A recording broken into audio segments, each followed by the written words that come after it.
Hello and welcome to Ultimate Pool the Masters Week 21 highlight show. Phil Harrison, legend of the game, former world champion, is the favourite for this group. He'll be taking on a very tough challenger in Karl O'Donoghue. Rikki Jones and Tom Church are on the other side of the draw. Let's get straight into the first match. And it was Karl O'Donoghue that made a lovely break clearance in the opening frame. And we join Phil Harrison with the break in frame 2.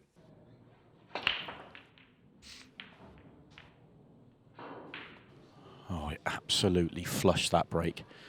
What an opening break from Phil to come up dry and drives you mad. As Will mentioned, break from Karl wasn't the best of strikes. Got rewarded, and this one was as good as it can be and doesn't. Slightly a trickier layout though for Karl than it was in the opening frame.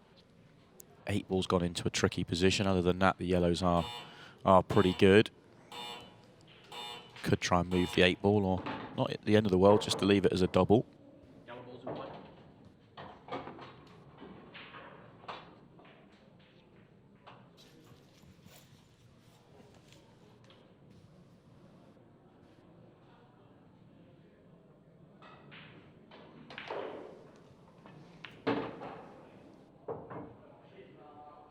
Come up a little bit short here, playing on one of those 2 yellows down to the bottom left. Might have to go up the table to come back down.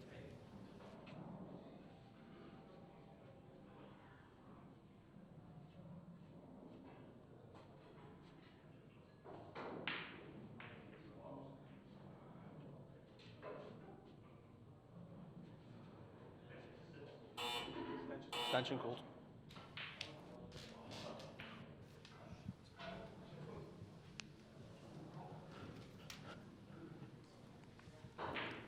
Big shot now. Floats it in. Very nice.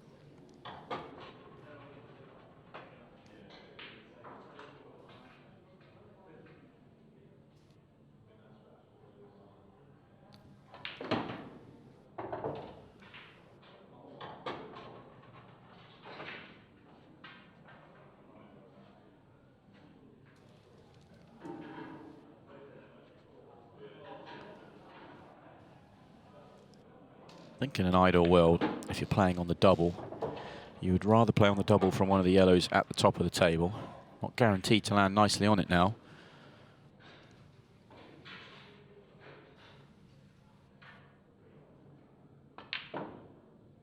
Oh, and that used it all, but hasn't left the best of angles here.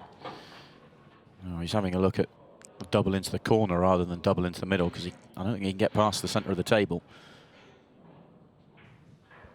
Oh, he's trying to see if he can, see where he's pointing his cue. He's trying to see if he can get back to below the centre pocket and whether he'd be on the double there. Oh, that's brilliant. That is a fantastic shot. He needs another, but at least he's given himself a shot at this double. Yeah, it's not easy. You just got to commit. It's there. Well, what a statement this is. Karl O'Donoghue with a reverse clearance on the back of the break clearance, but this reverse clearance was always looking doubtful. Never quite had the cue ball. Comes up big with the last couple of shots.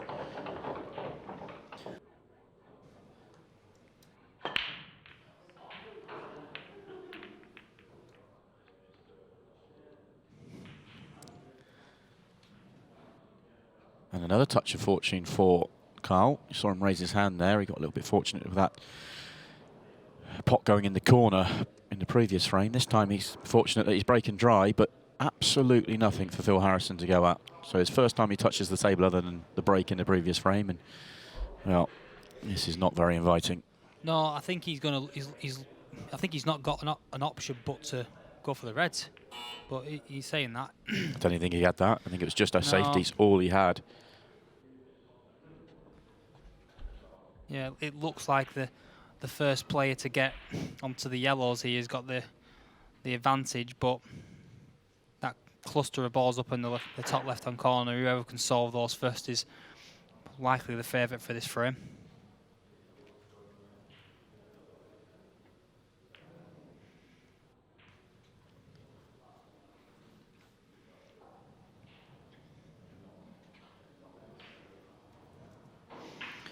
Well, it could be for quite a while here, Simon. Yeah, we absolutely could be. These tactical battles are fascinating. Yeah, obviously, I love it. I love seeing tactical battles break up the break clearances, the reverse clearances.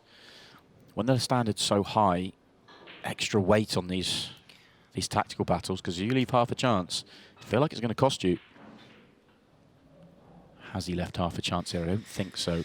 Yeah, Phil played a really nice shot there, but Karl's responded with another good shot.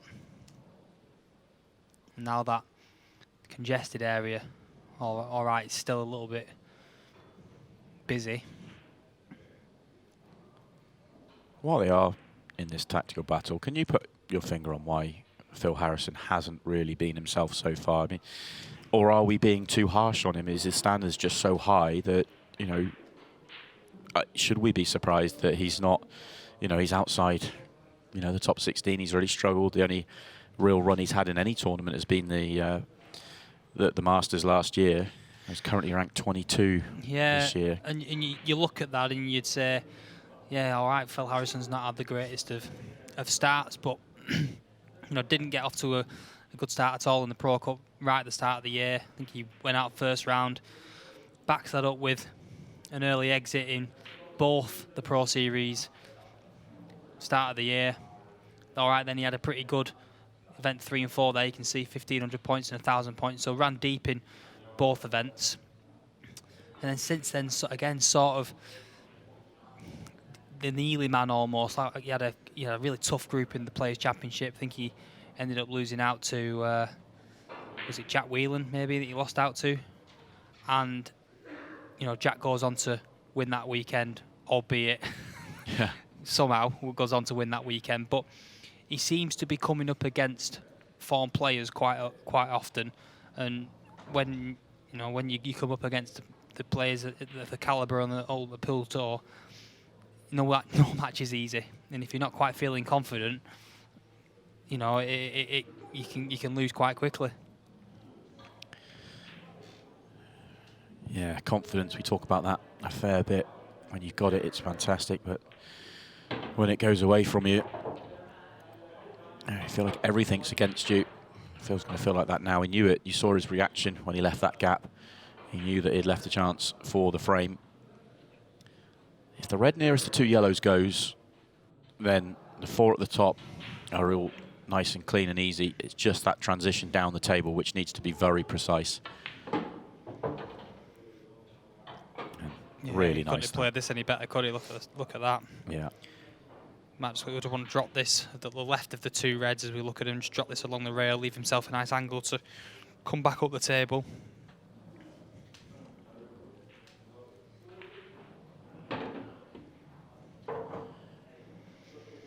Again, it's really clever pool. A lot of players there. They're on the ones at the top, and the 8 balls in the bottom half of the table. They'll probably clear the 4 at the top and then transition down the table. And you've got all eggs in one basket then. You have to get that transitional shot right, otherwise you're in trouble. Whereas he does it at the first possible opportunity.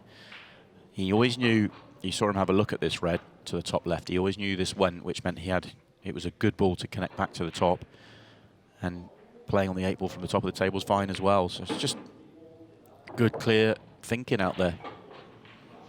Yeah, he looks so relaxed. It's this just goes to show the difference between the professionals and the challengers who are stepping into the arena for the first time. He doesn't look phased whatsoever. Where a couple of players that we've seen in there who are coming in for the first time can be a little bit rabbit in headlights almost. But he just looks like he belongs out there.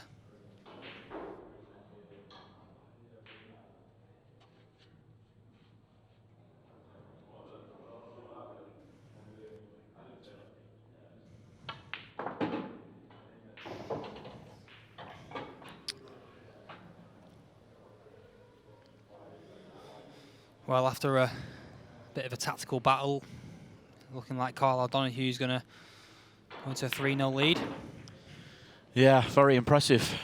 5 of the next 6 frames were clearances from the break, with the Irishman Karl O'Donoghue taking 4 of them and giving himself a 7-2 advantage. Phil Harrison has the break with 15 minutes left on the clock and it all to do. it'll be really interesting to see how he gets on and how he takes to it. Yeah, excited to see Joe in action.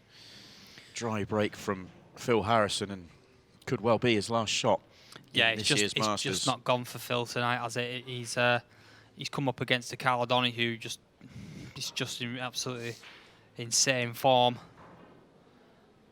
and Phil's had 3 dry breaks, and that's pretty much been the tale of the night, really. You'd be absolutely shocked, to be honest, if Karl didn't go on and take these out. They're all there for him.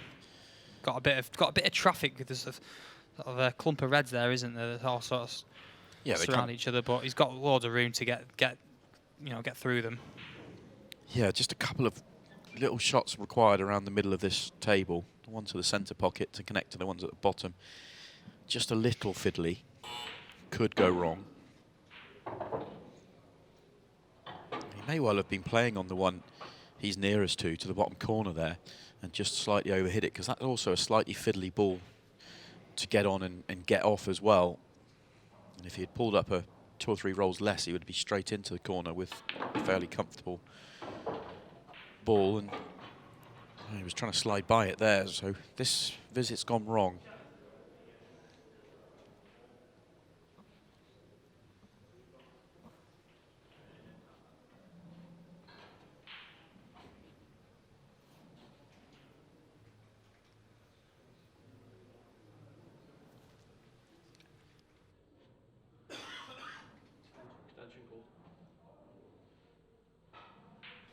A few extra seconds here with the extension just to work this one out. The yellow he's nearest to does go into the centre pocket, but can't get on anything from it. So a complete reroute, and a first missed pot on the night.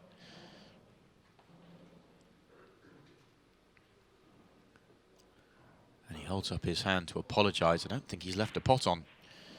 He hasn't. Tell by Phil's reaction.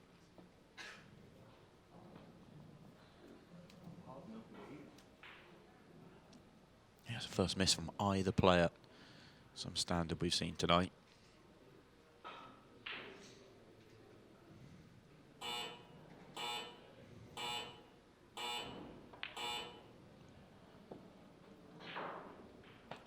And a bit of a nothing shot from Phil.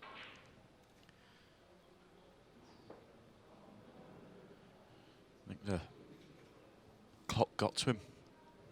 Couldn't come up with a shot, and in the end had to play to not give away a time foul.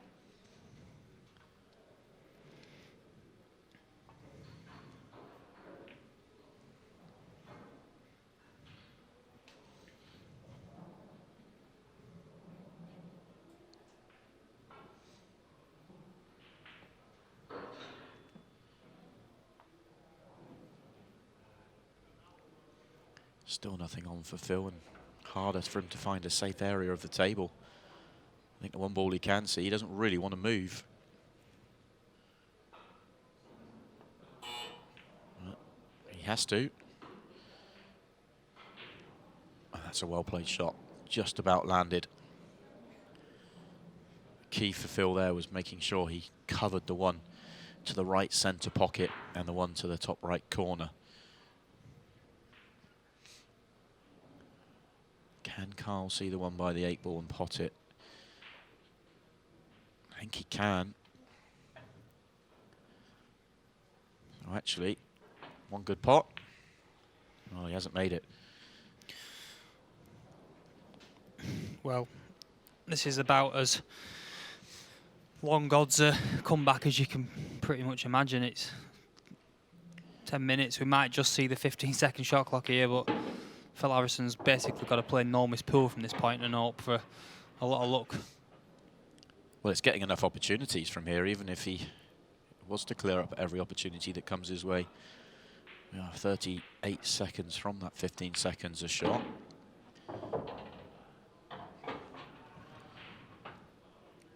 He's got red on the left-hand side near a cushion. Slightly awkward. And the one below it, but if you can get the cue ball between the two here, that'll be good for both those ones on the cushion. But 8 ball still in a really tricky spot. and he's going to be potentially leaving the one right at the top of... Oh, how has that gone in off? I can't believe that's gone in off. How has that gone in? How has that gone in? That is absolutely incredible. How has this gone in? Look where this hits the jaw. Oh my God, that is about as unlucky as you can get. I can only think that there must be an element of side on the ball that's taking it in, because that's right on the lip. I was expecting him to maybe be jawed, but oh wow, that is absolutely sick. But it's incredible. That will be his last shot in the Masters this year. The defending champion is 3 balls away from being knocked out, and I think the shot he's just played sums up his night. But take nothing away from Karl O'Donoghue. He's been absolutely phenomenal in this match. He really has. He really took it to Phil Harrison right from ball 1. 6 clearances from the break, and one that was effectively the same after a tactical battle. And a brilliant performance in his first ever match with Ultimate Paul, and it is Karl O'Donoghue that knocks out the former world champion, knocks out the defending champion, and he'll be back in tonight's group final. Time to find out who Karl O'Donoghue will play, Tom Church or Rikki Jones. And it was Tom Church that made the faster start, racing into a 3-0 lead. We join Rikki Jones with the break in frame 4. I think the most frustrating part for me is that when I did watch Phil break, controlled the white, crunched him, you know, beautiful spreads, but just didn't get a ball. And sometimes, you know, you can miss time it, not get the right connection, not hit, you know, the front ball. And, you know, you pot a couple of balls and they just, you know, cannot fall any better. You're just sitting there going, you feel a bit hard done by, or it is frustrating. It's well highlighted in our first match that Karl broke really, really well, but his first break wasn't his best, and he probably came up with his easiest finish of the match. And Phil crunched his first break and come up dry and left Karl another good opportunity, which he made look very simple. And then Karl started breaking really well to go on the back of it. It was, it is maddening out there. Miss from Tom. That looked a little bit tight to get to the potting angle.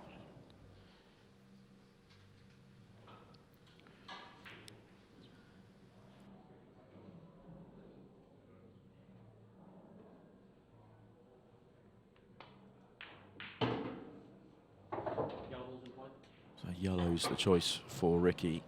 2 yellows by the 8 ball, and the 8 ball is his area to work out. Everything else is fairly simple. I nearly don't mind taking this yellow into the corner and the white off the side rail into the 2 yellows beside the 8 ball here. I like it. I'm not sure what he was playing on there, the way he's played that. Coming down the left-hand side of the table, nothing goes.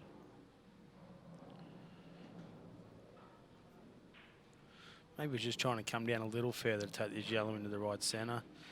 Maybe then play a little cannon, but if that is what he's played, he has pulled up half a foot short. So just a little safety, and not a good safety. He got the cue ball exactly where he wanted to, but he's knocked a red into a potable position, and I think all these reds go. Yeah.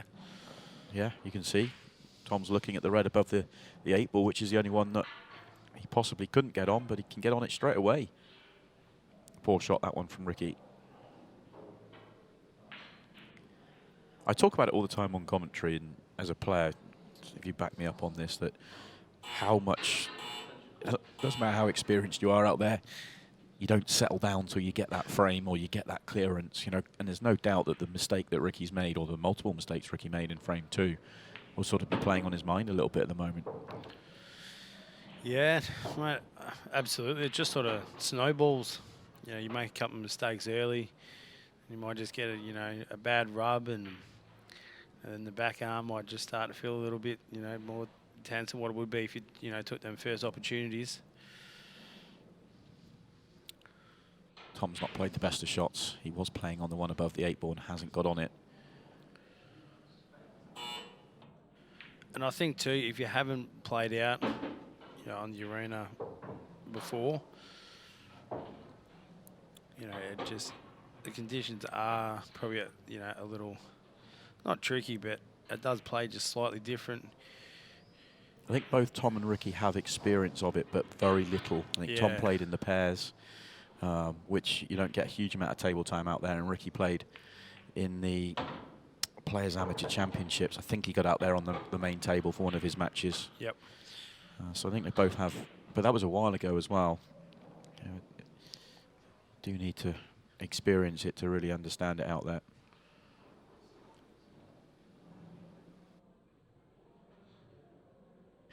So the fact that Tom didn't get on that red by the 8-ball on his first shot means it could become a big problem, because he has to be very precise when he plays on it from the top of the table. But that's come out well for him.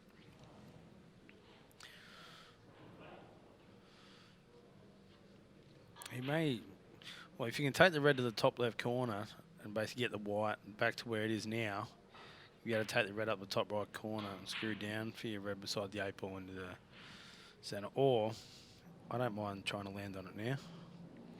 Take this red to the top, yeah, right corner, and then screw down for it. Well, Tom agreed with you, but he's got that one all wrong. And that is exactly what Rikki Jones needed. Ball in hand opportunity here to try and get going, get a frame on the board. May still need a little cannon, depends whether he can ball in hand play the one by the 8-ball or not. Don't think he can, so just a delicate cannon required. So I would have liked to give him that a bit and actually aim to hit the red. Yeah. There, full ball. And would have had sort of multiple options. Yeah, hitting the red full ball would have not left him hampered, but would have opened everything up in the same, similar sort of way. So what it does, it just puts pressure on your pot. You have to, okay, hampered queuing meant he could still pot that one, but he couldn't get good on his next ball. And okay, if he's playing really well, this one to the top left doesn't really worry him, but he's under it at the moment. Good shot there, though. Does he come up just short?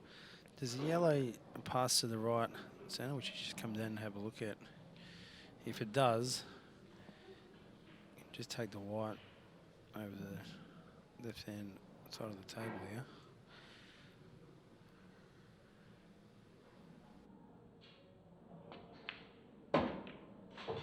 Oh, it's gone wrong.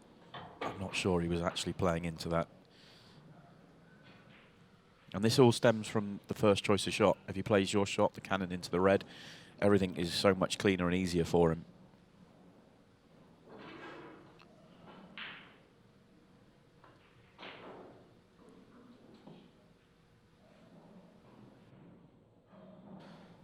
Can you play this, try and clip off the yellow here really thin and leave the white, try and get the white hard up on the 8-ball, as close to as possible? Yeah, you'd say that's not the worst choice. I'm just not sure. Even if you don't need to get too close to it, just that's what he's how played. It, yeah, just touch too thin. Yeah. Because you wanted to get the yellow a bit more over the pocket as well, just so that you have a ball to go at when Tom gets out of the snooker you were hoping to leave. He may have got a little bit away with it, as in the red doesn't go bottom right now, but Tom's in control.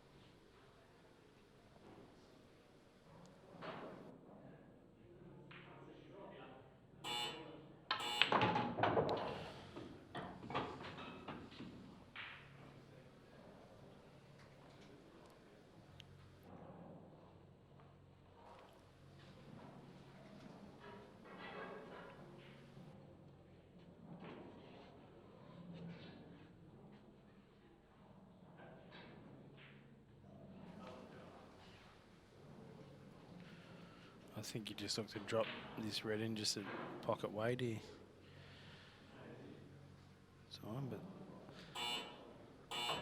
But Tom's got other ideas. I don't mind that there. Yeah, I was with you. Just roll it in and accept distance. Tough 8-ball now.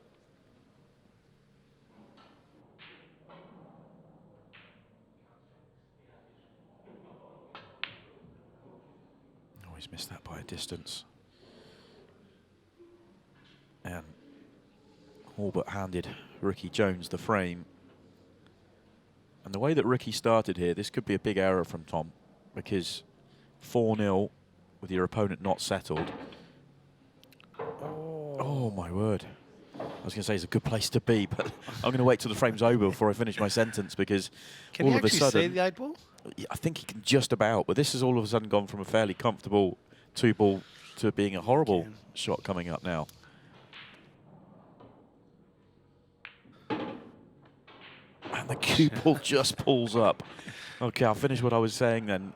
I think that could be a big error from Tom in the context of this match, because Rikki Jones hasn't settled in at all. The next 4 frames were shared. Tom Church is now breaking off, still with a 2-frame advantage. The first thing that popped in my head was when I played with Carl Boyes in the doubles the other week. He had me in stitches. Yeah. He was talking about flying all around the world and all kinds of stuff. And yeah, it just sort of tickled me a bit, made me giggle. But look, I don't mind it. Probably in tournaments and whatnot, I think I'd rather just sort of be left alone. Me personally, but Sort of keep yourself in the zone up there. yeah, exactly. Sometimes you can be too relaxed, and although it's not something you really struggle with, to be honest with you. You and Carl, to be fair. Shame that you couldn't take your place in the second stage. Yeah, absolutely. It's been an unbelievable second stage that we have seen, actually, over the course of the last 3 weeks. 2 6-red shootouts, and Monday just gone. We saw Mark Selby and Gareth Potts come through. Plenty of drama along the way in doing so, though.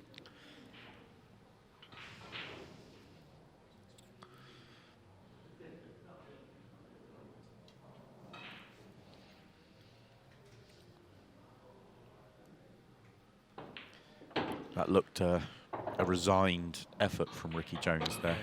And there's still a long way to go in this match. He shouldn't be.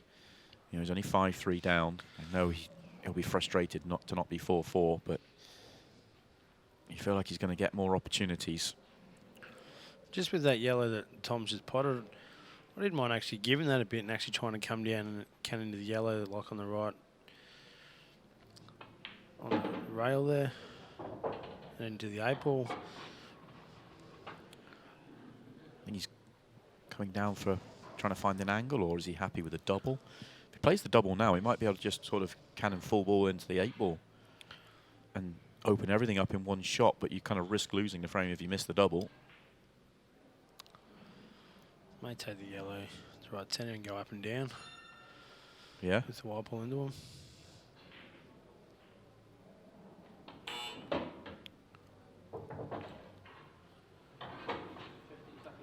You can see a difference in approach between the way that Tom's attacking not just this finish, but a few of his finishes than what we saw from Karl O'Donoghue in the first match.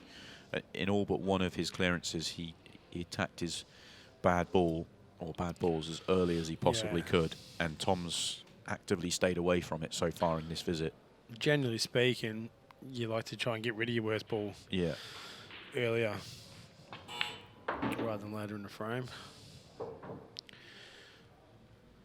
If the plan was to play on the double, the red's got in the way of the yellow that you'd be playing on off the double. So, and now obviously you've got to take this yellow down the into the bottom right corner, and then you will be leaving your worst ball to last on the double.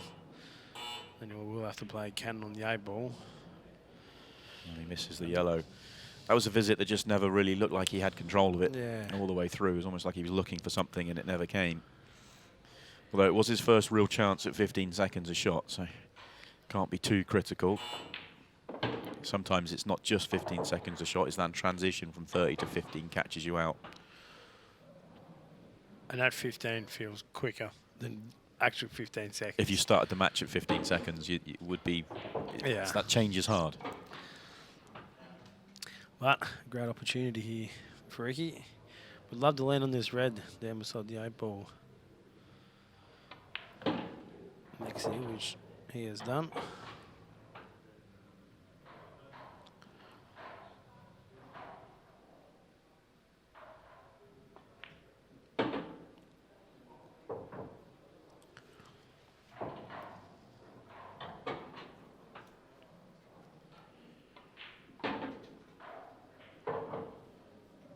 A little bit of a rush of blood. Almost went too far, but he's okay.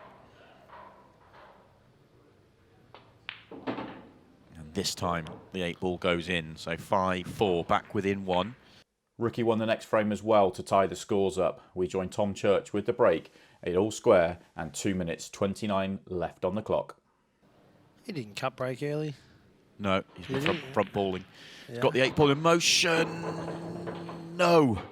It's still a good chance, though, if he just minds his work here. And The yellows.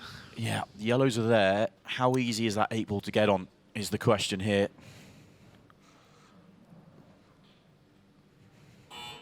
It looks like as long as he gets the cue ball past the middle of the table, it's not too tricky to clip in. It isn't going to be absolutely simple, but if he judges this right, he shouldn't be leaving too much chance of a counter clearance.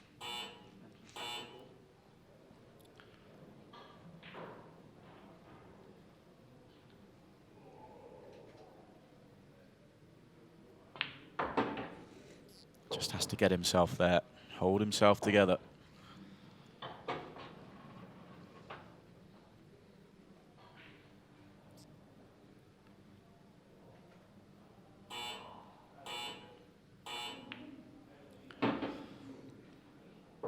Oh, just. You can see the one into the middle. I'm not sure if he can see the one into the corner. If he can only play the one in the middle, then he's going into the red and yellow together. And he needs to hit it.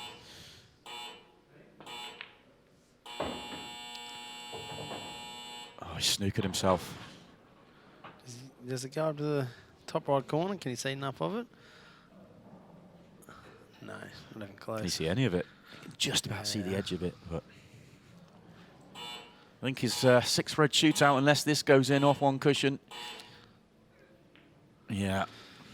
So 44 seconds for Rikki to do something about it. Rikki, run, mate, run. I think he's accepting the 6-red shootout. Both players are going to be accepting of it now, I think.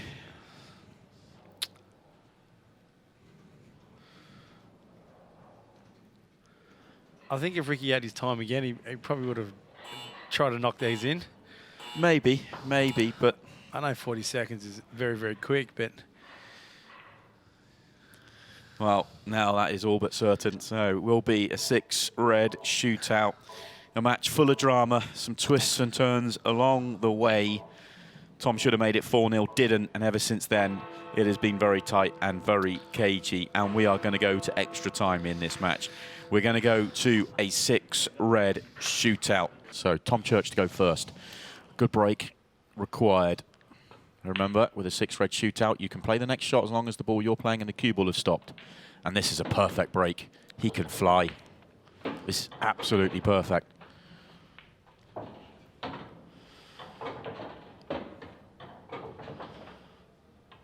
this is not his first attempt at a 6-red, because that is very, very good. Brilliant. What an effort that is from Tom Church. He falls over. That was a very impressive 6-red shootout. First time he's done it in competition, but as you said there, not the first time he's done it. That's a man that has put the time in and he's practiced it. And I love his reaction as well. Rikki Jones needs the cue ball to stop. Not bad himself, but this is going to be tough to beat 21. And that's going to be a 5-second foul as well. Has to hit a cushion or pot a ball, and he didn't with his second shot. So whatever he scores here, you'll add 5 seconds, and that's already past the 21. And it's not going to be for Rikki Jones. It's a brilliant 6-red shootout from Tom Church that wins him this match and books his place in tonight's group final. He'll be back in a few minutes' time to take on Karl O'Donoghue. The opening 4 frames of the group final was shared. We joined Karl O'Donoghue with the break in frame 5. You know, at least, just for my liking. Yeah, make it as tough as you can, but I guess those sort of adjustments you can't worry about when you're out there. Let's focus on your next break, which is what Karl has now. 8 ball, no, not this time. I thought that was flying in. But it's dry. And In look practice, at this layout. Yeah, Reds again. In practice today, Karl did get the 8 ball a couple of times. off his break, and then he tried to claim it. We're having a couple of races. He goes, that's mine. I said, no, it's a respot. And Carlos. Yeah. In international 8-ball rules, the golden break isn't in play, so very rare that in practice you'll see professionals taking a golden break. It is a tournament rule for certain tournaments. The Masters is one of them, but this weekend at the Pro Series we will not see them, so it'd be very rare. You'd never practice with it, would you, Jake? No. Even if you were practicing for a tournament that it has it in, you're still playing the frames normal. Yeah, correct. Just respot the 8-ball. Now, I know when Carl did break there, I did call reds, but that is an error by me, because yellows are the balls. And Tom has a great chance here to take the lead. I know he took 2 chances to clear the last one.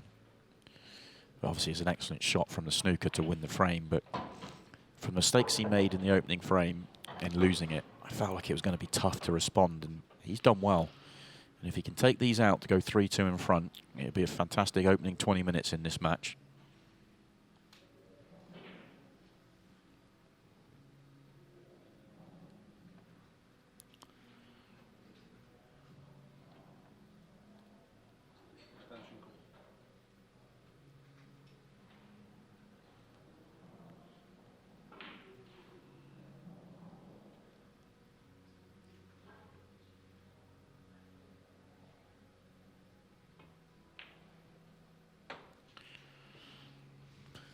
Oh, spoke too soon. Thought that a good chance to clear there. Fancied him to do so. That's a poor miss.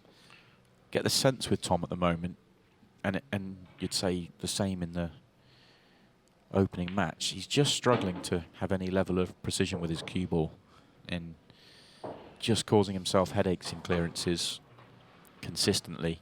Right. And it sort of seems to be the outs where he should be getting. Like, yeah. He would have looked at that layout and just thought, yeah, this is one. Yeah, exactly. You should be getting it at his level, at this level. And he's 2 shots in, and all of a sudden he's seeing a problem that he can't quite get the cue ball where he wants to. And I feel like he's just worrying about the cue ball a lot, not quite able to put it where he wants to, and causing himself some headaches out there.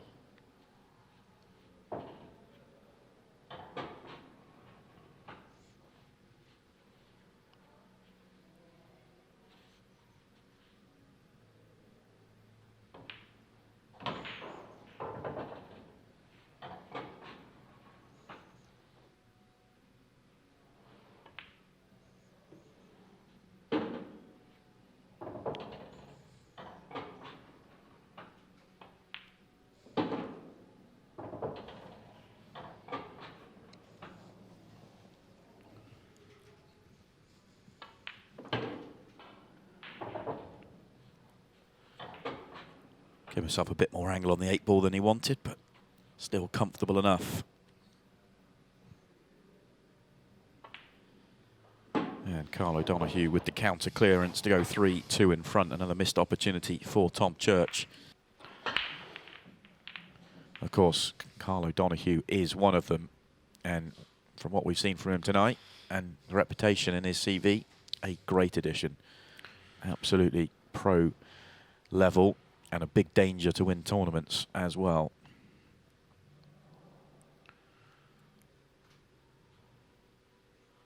Dry break from Tom. Decent split, but a couple of problems depending on which way he decides to go. I think for me, I like yellows. Okay, I was thinking reds, so we're a 50-50 split in the commentary box. See the case for both. Karl agrees with you.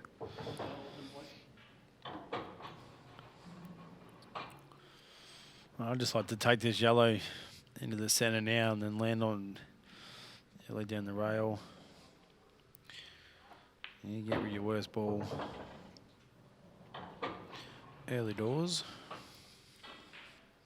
Yeah, once this one goes in, then yellows look by far the easier colour set, don't they? And he's not, you know, it's 2 simple shots to get here.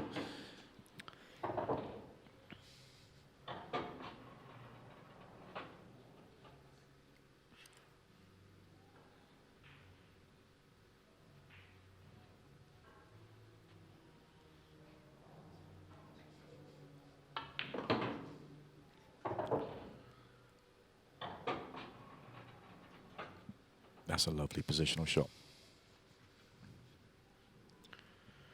Looks like he's got a perfect angle to pick whichever way he wants to do this.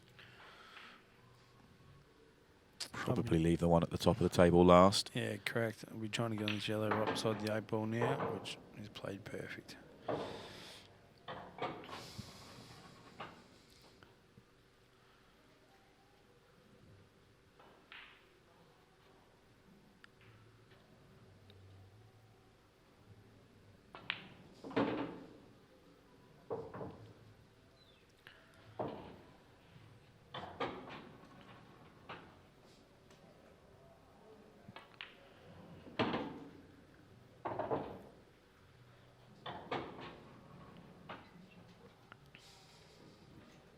So, straight 8 ball to go 2 clear for the first time in the final.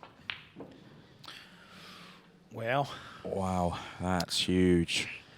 That is huge.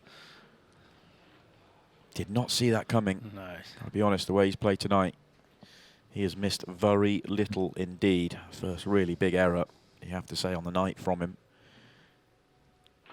And he went through that visit so nicely as well. Perfect control all the way through.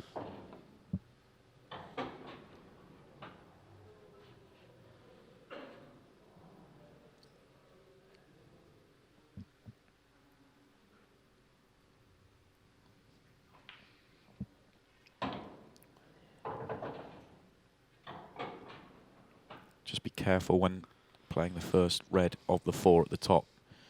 If he plays the plant, just make sure the red he's playing doesn't go and mess anything up and he gets a good cue ball. And the reason I'm sort of saying that, he doesn't have a good angle to get close to it. So he's going to play it now.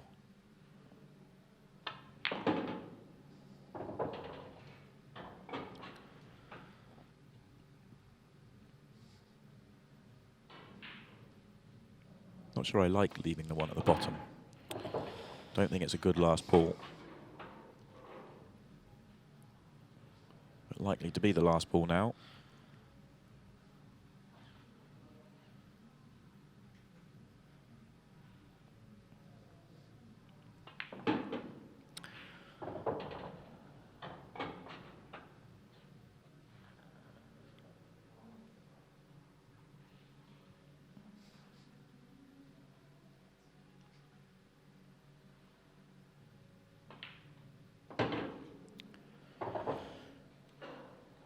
That's not a good angle to get good on the 8 ball. That's why I didn't like this as the last ball. Too much angle to run it off 1 or 2. And too much angle to sort of screw across and play it off 1. Tough shot, but I'm nearly playing this with bottom right. Off the side, right off the bottom. You know, off the 3 rails and out middle of the table again. But that's... I thought he was okay for a split second there. Yeah, checked up off the second cushion. Yeah. Double it is.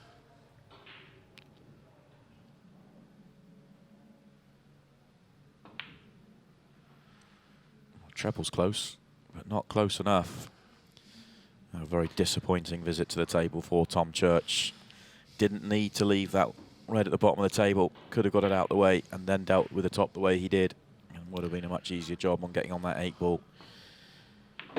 So for the second time of asking in the frame, Karl O'Donoghue has the 8 ball to go 2 clear this time.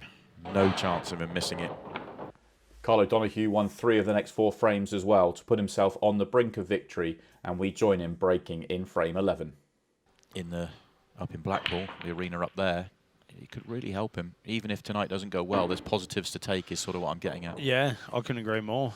I think every little bit, like out on the bigger stage, the cameras and all that jazz, that can only help. It can certainly only help. And it may be what he's going to have to think about, because another excellent break from Karl O'Donoghue and a great chance to wrap this match up. Yellow ball's on white.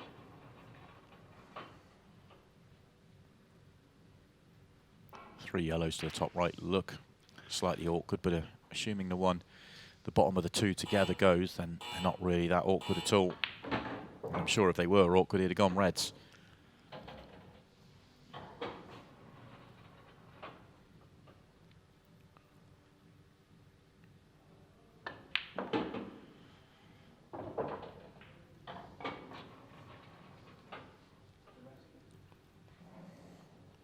Calls for the rest, a bit of a stretch here.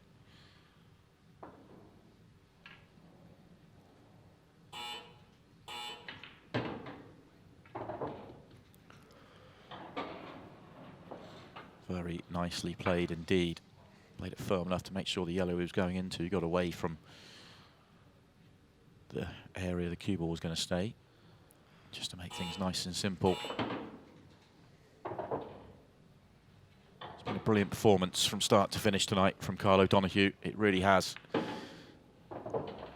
He really took it to Phil Harrison very quickly and early in the first match. Had to wait a little bit longer to get going in this match, but he found his rhythm towards the end, and he gets over the line by 8 frames to 3 and books his place in the second stage of the Masters. Two great performances from Karl O'Donoghue puts him through to the second stage of the Masters. If you like to watch this night back, then you can. It is on ultimatepool.tv. Or if you're looking forward to next week, this is what we have for you. Dylan Leary, Amy Beecham, Callum Singleton and Adam Toms is your lineup for week 22 of Ultimate Pool, the Masters.